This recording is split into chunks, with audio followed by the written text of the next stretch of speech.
మనకి ఋషులు కాలమునందే ఈశ్వరోపాసనని కూడా జాగ్రత్తగా నిక్షేపించారు. ఈరోజు మార్గశిర మాసం యొక్క మొట్టమొదటి రోజు. మీరు చూడండి, మనందరం కూడా పాటించేటటువంటి కాలగణన విధానాన్ని చాంద్రమానము అంటారు. అదే దక్షిణ దేశంలో, ద్రవిడ దేశంలో అయితే సౌరమానము అంటారు. చంద్రుని తిథులతో కలిపి లెక్క కట్టేటటువంటి విధానానికి చాంద్రమానమని పేరు. అలా కాకుండా సూర్యుని యొక్క గమనాన్ని బట్టి కట్టేటటువంటి లెక్కని సౌరమానము అని పిలుస్తారు. చాంద్రమానం పాటించేటటువంటి ఆంధ్రదేశంలో మార్గశీర్ష మాసానికి ఒక ప్రత్యేకత ఉన్నది. ఎందుచేత అంటే కాలము ప్రధానముగా మనం ఉపాసన రీత్యా రెండు ఆయనముల కింద లెక్క కడతాం. ఒకటి ఉత్తరాయణము, ఒకటి దక్షిణాయనము. ఇందులో సూర్యుడు కర్కాటక రాశిలో ప్రవేశించినది దక్షిణాయనం, సూర్యుడు మకర రాశిలో ప్రవేశించింది ఉత్తరాయణం. మకర రాశిలో ప్రవేశించేటటువంటి కాలం ఈ మార్గశీర్ష మాసంలోనే వస్తుంది. మార్గశీర్షమని ఈ మాసాన్ని పిలుస్తూ ఉంటారు. మార్గశీర్షము అంటే మార్గము యొక్క చిట్ట చివరి భాగము అని పేరు. శీర్షము అంటే చివర, అది తల కావచ్చు, క్రింది భాగం కావచ్చు, ఏదైనా చిట్ట చివర. అంటే మార్గశీర్షం అంటే ఒక దారి యొక్క చివర. దారిలో మనం ఎందుకు ప్రయాణం చేస్తాం? ఒక లక్ష్యాన్ని చేరుకోవడానికి ఒక దారిలో ప్రయాణం చేస్తాం. నేను ఇప్పుడు ఇక్కడికి రావాలి అంటే ఒక దారిలో ప్రయాణం చేసి ఇక్కడికి వచ్చాను. అలా ప్రయాణం చేసి ఒక లక్ష్యాన్ని చేరుకుంటాం. మార్గశీర్షము అంటే మార్గమునందు దారిలో చిట్ట చివరికి వచ్చావు. ఇప్పుడు చిట్ట చివరికి వచ్చిన తరువాత ఏది లభిస్తుంది? పుష్యము లభిస్తుంది. పుష్యము అంటే సంస్కృతంలో పుష్య అన్న మాటకు అర్థం కోరిక సిద్ధించేటటువంటి కాలము, ప్రయోజనము వనగూడేటటువంటి కాలము అని అర్థం. కాబట్టి ఇప్పుడు మార్గశీర్ష మాసంలో దాటిపోతే ఉపాసన పుష్యమాసం దగ్గరికి వచ్చేటప్పటికీ ఉపాసన సిద్ధి కలుగుతుంది. ఉపాసన సిద్ధి కలిగేటటువంటి కాలం సూర్యుడు ఉత్తరాయణంలోకి అంటే మకర రాశిలోకి ప్రవేశించేటటువంటి కాలం. సూర్యుడు మకర రాశిలో ప్రవేశించినది లగాయితూ మనం 3 రోజుల పాటు పండగ చేస్తాం. అది నిజానికి ఒక రోజు పండగ కాదు, 3 రోజుల పండుగగా చేస్తాం. మొట్టమొదటి రోజు భోగి, రెండవ రోజు మకర సంక్రమణం, 3వ రోజు కనుమ. ఇందులో ఉండేటటువంటి విశేషాన్ని మీరు చాలా జాగ్రత్తగా గమనించవలసి ఉంటుంది. సాధారణంగా ఒక తిథిని బట్టి పర్వదినం వస్తుంది. భీష్మేకాదశి అన్నాను అనుకోండి, ఏకాదశి తిథి నాడు వస్తుంది. దీపావళి అమావాస్య అన్నాను అనుకోండి, అది అమావాస్య నాడు వస్తుంది. అలా కాదు, ఏదో రథసప్తమి అన్నాను అనుకోండి, అది సప్తమి తిథి నాడు వస్తుంది. భోగి పండగ ఎప్పుడు వస్తుంది? భోగి పండగ తిథి నాడు రాదు, దానికి ఒక తిథి చెప్పరు. ఎందుకు చెప్పరు అంటే దక్షిణాయనం యొక్క చిట్ట చివరి రోజు ఏదో అది భోగి పండగ. ఇది ఆంతరమునందు భోగి, బయట భోగి రెండూ ఉంటాయి కాబట్టే దాన్ని భోగి అని పిలిచారు. భోగి అన్న మాటకి చాలా అర్థాలు ఉన్నాయి. భోగి అంటే పాము, భోగి అంటే రాజు, భోగి అంటే చురకుడు, భోగి అంటే భోగం అనుభవించేవాడు. ఇన్ని అర్థాలు ఉన్నాయి. భోగి పండగ దక్షిణాయన పుణ్యకాలం యొక్క చిట్ట చివరి రోజు. చిట్ట చివరి రోజున ఏ భోగం అనుభవిస్తారు అంటే భోగి పండగ నాటికి ఏమవుతుందంటే రైతులందరికీ కూడా తాము ఆరుగాలం కష్టపడి పండించినటువంటి పంట ఇంటికి వస్తుంది. ఇంటికి వచ్చిన తరువాత దాన్ని యథాతథంగా తన కొరకు అని వండుకుని తినకూడదు. దానికి ముందు లక్ష్మీ సంబంధంగా చెయ్యవలసినటువంటి పూజ, తత్సంబంధమైనటువంటి హోమము, దానికి సంబంధించినటువంటి పాయసాన్ని నివేదనము ఉంటాయి. ఇవి కార్తీక మాసంలో నడుస్తాయి. కార్తీక మాసంలో ఇవి నడిచి మార్గశిర మాసం దగ్గరికి వచ్చేటప్పటికి ఉపాసన పూర్తయిపోతుంది. పుష్యమాసంలో భోగి పండగ వచ్చేటప్పటికి దక్షిణాయనం చివరికి వచ్చేటప్పటికి పంట చేతికి వస్తుంది.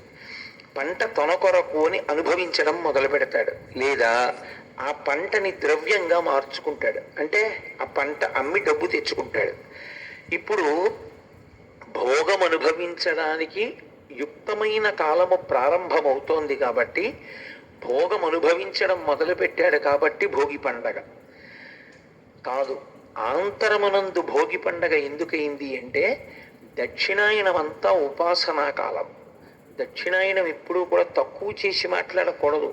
దక్షిణాయనం తక్కువ ఎందుకు చేస్తారంటే లోకంలో ఒక నానుడి ఉంది. దక్షిణాయనం అంతా దేవతలకి రాత్రి, ఉత్తరాయణం అంతా దేవతలకి పగలం.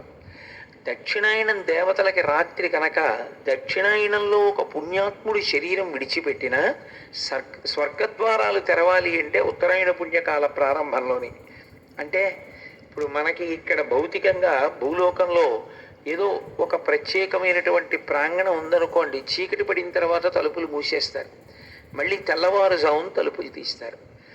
తెల్లవారుజామున తలుపులు తీయడం అనే పద్ధతి ఇక్కడ ఎలా ఉంటుందో అక్కడ కూడా ఉత్తరాయణ ప్రారంభము అంటే దేవతల యొక్క పగటికాల ప్రారంభమునందు స్వర్గము యొక్క ద్వారములు తీస్తారు అని.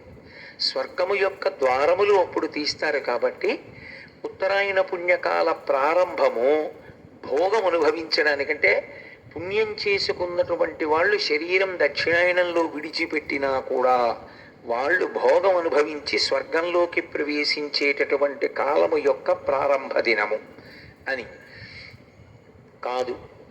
దాని యందు అసలు రహస్యం దక్షిణాయనం అంతా ఉపాసనా కాలం.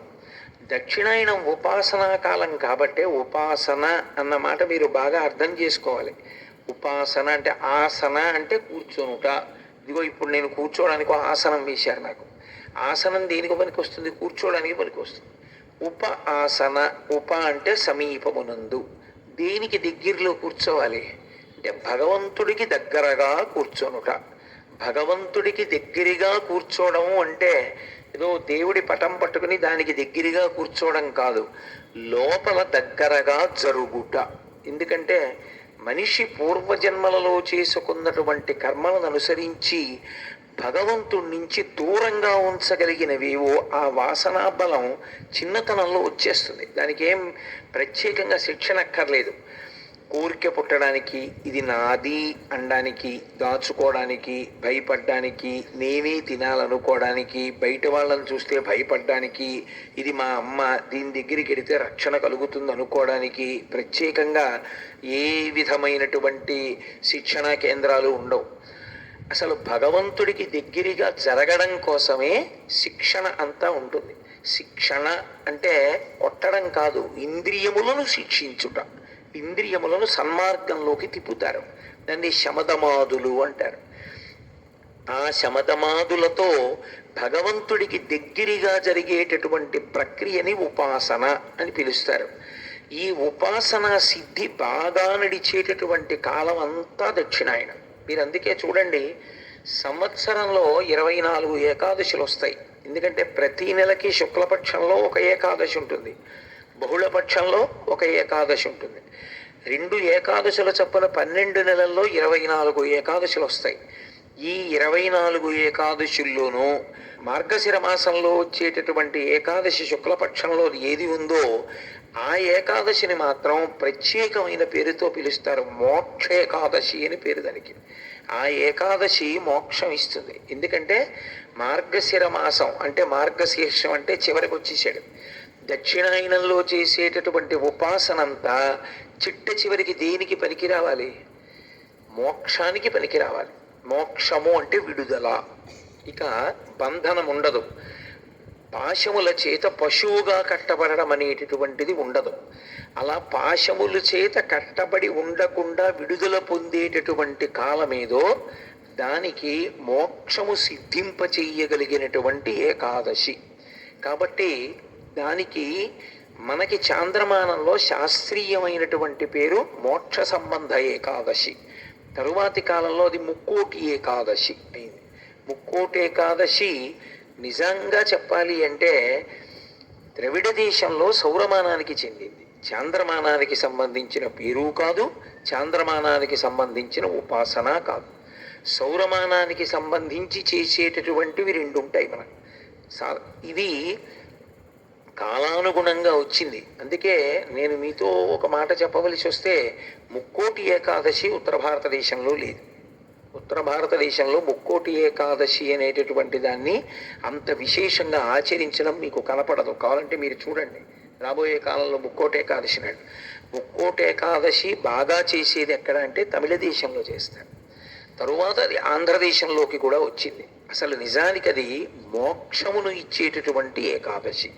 ముక్కోటి ఏకాదశి ఎందుకయింది అంటే 3 కోట్ల ఏకాదశులు చేస్తే వచ్చేటటువంటి ఫలితం ఆ ఒక్క ఏకాదశి నాడు చేస్తే వస్తుంది అని ఉండేటటువంటి విశ్వాసము చేత దానికి ముక్కోటి ఏకాదశి అని పేరు వచ్చింది. అసలు శాస్త్ర సంబంధంగా చూస్తే ఎవరు దక్షిణాయనంలో పరమేశ్వరుని యొక్క ఉపాసన చేస్తారో ఆ ఉపాసన జాగ్రత్తగా చేసినటువంటి వాడు భగవంతుని యొక్క అనుగ్రహం చేత జ్ఞానమును పొంది ఆత్మగా తాను అనుభవంలో నిలబడగలిగినటువంటి స్థితిని పొందుతాడు. అది మోక్ష సంబంధ ఏకాదశి. పుష్యము ప్రయోజనమును పొందేటటువంటి కాలం. అందుకే పుష్యం దగ్గరికి వచ్చేటప్పటికీ చివరి తిథి వచ్చేస్తుంది, భోగి వచ్చేస్తుంది. అంటే భోగం అనుభవించాడు. అందుకే మీరు చూడండి, ఉపాసనకి సంబంధించినటువంటి కాలము ఏది ఉంటుందో అదే దక్షిణాయనంలో ప్రధానమై ఉంటుంది. కర్మాకర్మ ఫలప్రదాత విష్ణుస్వరూపం. కర్మాకర్మ ఫలప్రదాత అయినటువంటి విష్ణువు ఆషాఢమాసంలో శుక్లపక్షంలో వచ్చేటటువంటి ఏకాదశి నాడు క్షీరసాగరంలో పడుకోవడం ప్రారంభం చేస్తారు. అందుకే దానికి తొలేకాదశి అని పేరు. తొలేకాదశి ఎందుకు అవుతుంది? తొలి అంటే మొదటిది. మొదటి ఏకాదశి ఎక్కడ రావాలి? చైత్రమాస శుక్లపక్షంలో రావాలి. చైత్రమాస శుక్లపక్షంలో రావలసిన ఏకాదశిని తొలేకాదశి చేయడం మానేసి ఆషాఢమాస శుక్లపక్షంలో వచ్చే ఏకాదశి తొలేకాదశి ఎందుకు అవుతుంది అంటే కారణం ఒకటి ఉంది. చాతుర్మాస్య వ్రతారంభము ఆ రోజున మొదలవుతుంది. చాతుర్మాస్యము ఒక్క సన్యాసులకే కాదు, నిజానికి గృహస్థాశ్రమంలో ఉన్న వాళ్ళకి కూడా విధింపబడింది. గృహస్థాశ్రమంలో ఉన్నవాళ్ళు కూడా చాతుర్మాస్యం ఎలా చెయ్యాలి అనేటటువంటిది ప్రత్యేకమైనటువంటి విధానం ఉన్నది. ఒక్కొక్క పక్షంలో ఒక్కొక్క రకమైనటువంటి పదార్థాన్ని విడిచిపెట్టుకుంటూ వెడతారు. విడిచిపెట్టుకుంటూ వెళ్ళి చాతుర్మాస్యం చెయ్యాలి.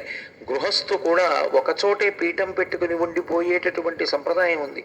ఎందరో పెద్దలు అలా చేస్తూ ఉంటారు కూడా, బయటికి వెళ్ళరు. ఇంకా సన్యాసులు పరమనియమంగా చేస్తారు చాతుర్మాస్య వ్రతాన్ని. ఆ సమయంలో అసలు ఎక్కడికి వెళ్ళరు. సన్యాసాశ్రమానికి సంబంధించినంత వరకు ఒక సన్యాసి వేరొక సన్యాసికి నమస్కారం చేసేటప్పుడు ఎవరికి చెయ్యాలి అంటే ఎవరు ఎక్కువ చాతుర్మాస్య వ్రతాలు చేస్తారో అటువంటి సన్యాసికి తక్కువ చాతుర్మాస్య వ్రతాలు చేసినటువంటి సన్యాసి నమస్కారం చేస్తారు. అది వైదికమైనటువంటి పద్ధతి. కాబట్టి అటువంటి చాతుర్మాస్యం ప్రారంభం ఎక్కడో ఆ ఏకాదశి నాడు విష్ణువు నిద్రపోతారు. మళ్ళీ ఆయన ఇప్పుడు నిద్రలేస్తారు? కార్తీక మాసంలో వచ్చేటటువంటి ఏకాదశి నాడు ఆయన నిద్రలేస్తారు. అంటే నిద్రపోవడము అన్న మాటకు అర్థం లౌకికంగా తామసికమైనటువంటి నిద్రపోతారు అని కాదు. బాగా గమనిస్తాడు ఉపాసన బాహ్యము దేనికి అంటే ఆంతరమును పెంచడానికి. సంక్రాంతి, మకర సంక్రాంతి అంటే సూర్యుడు మకర రాశిలోకి ప్రవేశిస్తాడు.